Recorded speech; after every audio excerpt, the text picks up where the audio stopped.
নমস্কাৰ বন্ধুসকল, আপোনালোকক পুনৰ স্বাগতম জনাইছোঁ মোৰ অন্য এটা ভিডিঅ'লৈ। আজিৰ ভিডিঅ'টোত আলোচনা কৰিম মাখিটোকে হাতীটো বুলি ভাবি লোৱা আমাৰ দেশৰ কিছুমান মিনিষ্টাৰ MLAৰ বিষয়ে। তেন্তে বলক দেৰি নকৰি ভিডিঅ'টো আৰম্ভ কৰোঁ। ভিডিঅ'টো আৰম্ভ কৰাৰ আগত মই আপোনালোকক এটা অনুৰোধ জনাওঁ, আৰম্ভণিৰ পৰা শেষলৈ চাওক। আজিৰ ভিডিঅ'টোত কোনো ধৰণৰ অসভ্যালি কথা কোৱা নহ'ব। বহুত গুৰুত্বপূৰ্ণ কথা কেইটামান ক'বৰ বাবে ভিডিঅ'টো বনাইছোঁ। অনুগ্ৰহ কৰি ভিডিঅ'টো আপোনালোকে স্কিপ নকৰিব।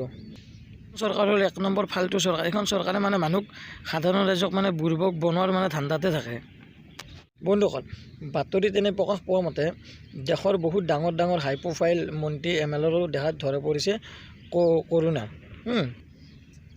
কিন্তু ৰাইজ আপোনালোকে বিশ্বাস কৰে নে নকৰে কিন্তু মই এইটো নাজানো, কিন্তু মই নকৰোঁ। কাৰণ কিয় আপোনালোকক মই কওঁ, ডাঙৰ মানুহবিলাকৰ ভয়টো অলপ বেছি। সিহঁতে মাখিটোকে কেলা হাতীটো বুলি ভাবি লয়। মই কিয় তেনেকৈ ক'লোঁ বন্ধুসকল তোমালোকে জানানে? এতিয়া চাব হা, মই সৰুকৈ আপোনালোকক উদাহৰণ এটা দিওঁ, আপোনালোকে অলপ মনোযোগ দি পেলাই শুনিব। কথাটো হ'ল, আমি সাধাৰণ মানুহে ক'ৰবাত কেতিয়াবা অহা যোৱা কৰোঁতে প্ৰাইভেট হওক বা পাব্লিক হওক, যিকোনো গাড়ীত কোনোবা দিনাখন এনেকুৱা অৱস্থা হয় বন্ধুসকল, য'ত 4জনৰ জেগাত আমি 5জনো বহি দিওঁ নে নিদিওঁ? আপোনালোকেওতো দিয়ে। তেনেকৈতো আমি বহুত জেগাৰ পৰা বহুত ব্যক্তি অহা যোৱা কৰিছোঁ ন। আৰু বন্ধুসকল, কেতিয়াবাতো আমাৰ ভোক পিয়াহ লাগিলে আমি কোনোবা দিনাখন কি কৰোঁ, সময় সুবিধা ঠিক নাথাকিলে আমি গৰু ছাগলীৰ দৰে ৰাস্তাই ঘাটে দোকানে বজাৰে আমিতো য'ত যেনেকৈ যি পাওঁ আমিতো তাকেতো খাই দিওঁ ন। যিমানে ভিৰ ভাৰ নাথাকক, আমিতো সৰু মানুহ, সাধাৰণ মানুহ, আমি সেনেকৈ খোৱা বোৱা কৰোঁ, সেনেকৈ আমি দিন পাৰ কৰি আছোঁ। কিন্তু এতিয়া কথা হ'ল যে সিহঁতৰ লাইফষ্টাইল আৰু আমাৰ লাইফষ্টাইলৰ মাজত বহুত ডিফাৰেঞ্চ আছে বন্ধুসকল। তোমালোকে ভাবি চোৱা, বন্ধুসকল সম্পূৰ্ণ ডিফাৰেঞ্চ আছে সিহঁতৰ লাইফষ্টাইল আৰু আমাৰ লাইফষ্টাইল। ইয়াৰ মাজত মই উদাহৰণ এটা দি দিওঁ। সিহঁতৰ অহা যোৱাৰ বাবে প্ৰাইভেট কাৰ, হেলিকপ্টাৰ বা খোৱা লোৱাৰ পৰা আদি কৰি সকলোখিনি চবটো পৰীক্ষা নিৰীক্ষা কৰি পেলাই ব্যৱহাৰ কৰা যায়। তেনেস্থলত সিহঁতৰ কৰোণা হোৱা বুলি ক'লে কোন বালৰ মই বিশ্বাস কৰিব? আপোনালোকে ভাবি চাওকচোন বন্ধুসকল। মই ক'লে এতিয়া পাগল বুলি ক'ব দিয়কচোন। এতিয়া মোৰ কথাটোৱে কওঁ, যোৱা 2 বছৰত 5-6 বাৰ টেষ্ট কৰিছোঁ, 2বাৰকৈ ভেকচিন লৈছোঁ।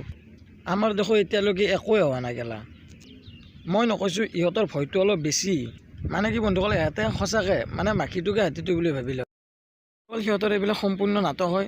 কাৰণ এইবিলাক কোনো ধৰণৰ কৰোণা হোৱা বুলি কাৰণে একো ভয় খাব নালাগে। কাৰণ আমি যোৱাবাৰে ভয়কৈ আমি কিমান কি হ'লোঁ, একোতো নহ'ল। আমি এনেই বেজী ধানটো খালোঁ, 2বাৰ 3বাৰ নাকতে কিবা কিবি ভৰাই পেলাই ইমান শাস্তি খাব লগা হৈছে। এইবিলাক বন্ধুসকল নতুন বছৰটোৰ আৰম্ভণিতে সিহঁতে এইবিলাক কি চাল খেলিছে সিহঁতে জানে। কিন্তু এইবিলাক ৰাইজক বুৰ্বক বনোৱা চক্ৰান্ত চলি আছে বন্ধুসকল। সিমান ভয় খাবৰ দৰকাৰ নাই। এইবিলাক এনেই নিউজত দিয়ে থাকিব, পাগলৰ দৰে বকিয়ে থাকিব। ইমান মাথা মাৰি লাভ নাই নে বন্ধুসকল। আমাক অৰিজিনেল ভেকচিন দি পেলাই সিহঁতে ডুপ্লিকেট ভেকচিন ল'লে নে কি কয়?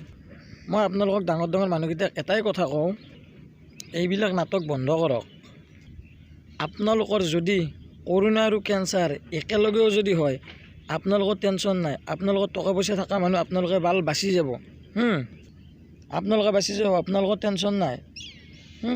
কিন্তু এই ক্ষেত্ৰত আপোনালোকে অলপ সাহসী হোৱাটো ভাল। সাধাৰণ মাখিটোকে কেলা হাতীটো বুলি ভাবিলে তেনেকৈতো নহ'ব ন। এতিয়া মেইন কথাটো হ'ল, কিন্তু আপোনালোকে যদি এনেকুৱা ধৰণৰ ফাল্টু নাটক কৰে, তেনেহ'লে আমাৰ সাধাৰণ ৰাইজৰ মাজত ভয়ে সোমাই যাব। আৰু প্লাছ আমাৰ সাধাৰণ ৰাইজটো চলাৰ কাৰণে বহুত দিগদাৰ হৈ যায়। কাৰণ আমাৰ সাধাৰণ ৰাইজে যদি সোমবাৰে যদি কাম নকৰে, আমাৰ মংগলবাৰে কিছুমানে ভাত খাবই নোৱাৰিব। সেনেকুৱা স্থলত মোৰ ক্ষেত্ৰতে, মই যদি সোমবাৰে যদি কাম নকৰোঁ, মই মংগলবাৰে ভাত খাব নাপাওঁ। তেনেকুৱা ক্ষেত্ৰত এনেকুৱা নাটক চাটকবিলাক চলি থকা দেখিব পালে নিজৰে ভাল নালাগেতো বন্ধুসকল। তেন্তে দেৰি নকৰি ভিডিঅ'টোত আজি এইখিনিয়ে ক'লোঁ। আৰু যদি কিবা ক'বলগীয়া হয়, মই নেক্সট ভিডিঅ' পুনৰ আপলোড কৰিম। যদি কিবা হয় মই ভয় কৰাত নাই। যদি ভিডিঅ' যিমান পাৰে সিমান শ্বেয়াৰ কৰক। কিন্তু এটা কথা মনত ৰাখিব বন্ধুসকল, কৰোণা বাৰ ফেষ্টিভেল একবাৰ, যিকোনো ফেষ্টিভেল কি কৰোণাক পিছুৱাই দিব নালাগে, ফেষ্টিভেল আগত দিব লাগে। মেইন কথাটো এইটোৱে মোৰ কথা।